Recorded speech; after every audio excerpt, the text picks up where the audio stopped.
All right, December 15th, ARM Day, VO2 Max month is still ongoing. This puts us right in the middle of the month. Of course, there are a couple off days due to Christmas, so make sure you guys are checking the calendar for that.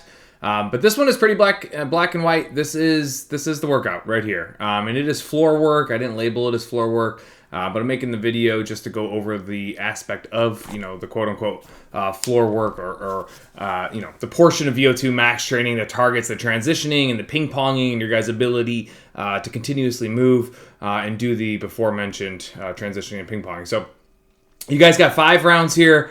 I think there's a lot. These are the types of workouts, and I think this goes for like all of our workouts. There's always more than meets the eye, but if you want to approach these as training and not necessarily just working out, and what I mean by that is training in the sense of like, how do I get better? How do I become more precise, more specific? Like I want to take steps forward, and if that's the case, and that is the mindset that you have, precision is how you do that, and just randomly doing workouts isn't going to progress you. It's just going to kind of keep you in that maintenance mode type of modality. So 5 rounds here, 4 minutes, 75% or less. So as long as you're equal to or greater than 70% output, you're good. Now I gave a little bit of wiggle room here. We've talked a lot about 70% being your floor. I'm hoping by halfway through this month, a lot of people have gotten a better understanding of what their 70% is, 60% is on each piece of equipment, or at least a couple of them.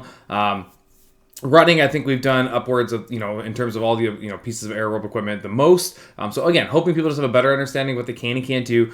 A little bit of wiggle room to 75%, and that's because these are like one-off or isolated runs. So what I mean by that is you're going to do a run, and then it's not like I'm asking you guys to do a recovery run or a jog or anything like that. There's not a technical active recovery following the aggressor run, but you are going to be asked to transition into these movements. So I've always enjoyed pairing aerobic stuff with arm movements because you don't really use your biceps and your triceps when you're doing a lot of aerobic activity, depending on which ones, of course, but definitely not when you're running.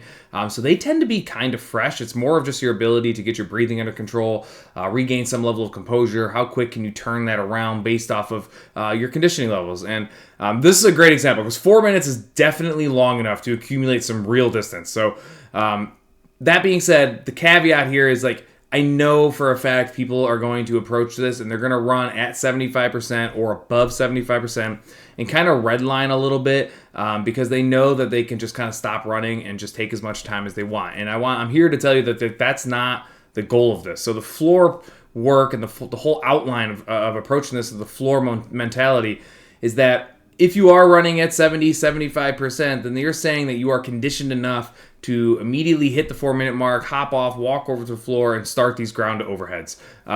And if you catch yourself not doing that, then you probably ran too aggressively. And you just need to take note of that. And you have to ask yourself, like, was I at 70 and 75% and I'm just not conditioned enough to ping pong like I thought I was, which means we need to continue to work on this, of course, which that's like the joy of doing this stuff, is taking those kind of mental notes and being aware of our situation capability-wise. Or was I up at over 75%? Because that's just not the goal. And again, if you're running for 4 minutes over 75%, you shouldn't be expected to ping pong something so complex as a ground to overhead that's so taxing like a ground to overhead. So that's step number 1.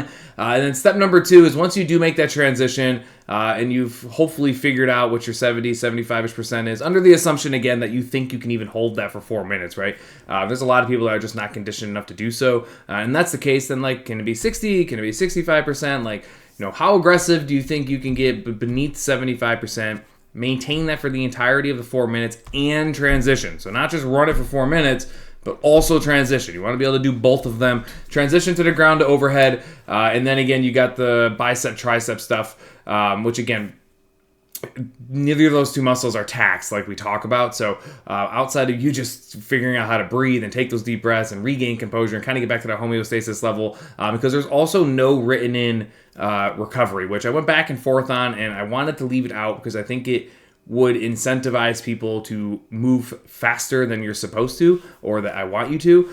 So I eliminated any concept of actual baked-in recovery, which means as soon as you finish your kickbacks, like you're right back to the treadmill and you're going again. So these rounds should flow seamlessly outside of just transitioning from each exercise. Obviously, whatever that entails, getting in and out of bands, if you're doing the plyo jumps, etc., switching out your weights. But in a perfect world, all this is set up.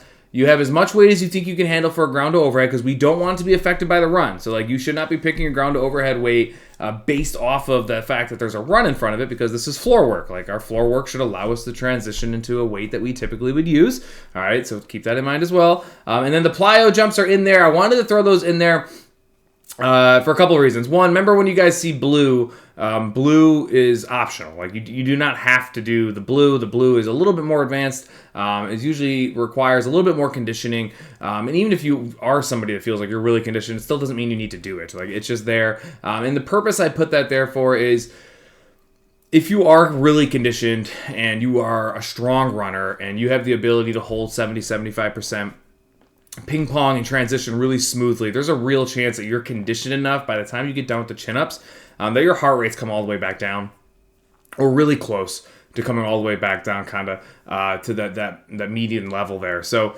if that's the case, that would be a perfect opportunity for you guys to take those plyo boxes out and get another spike in your heart rate before you go another 2 lifts where you're like 100% recovered before you go back to the run. And in other words, I want your guys' heart rates to stay up and elevated a little bit. And a lot of times the arm movements, especially if you're hyper conditioned, are not going to do that for you. So those plyo boxes and that blue are there for the most conditioned of people, or just people that are really, really strong runners, and they have a good time. I wouldn't say an easy time, but an easier time than a lot of people with the ping-ponging back and forth and the transition.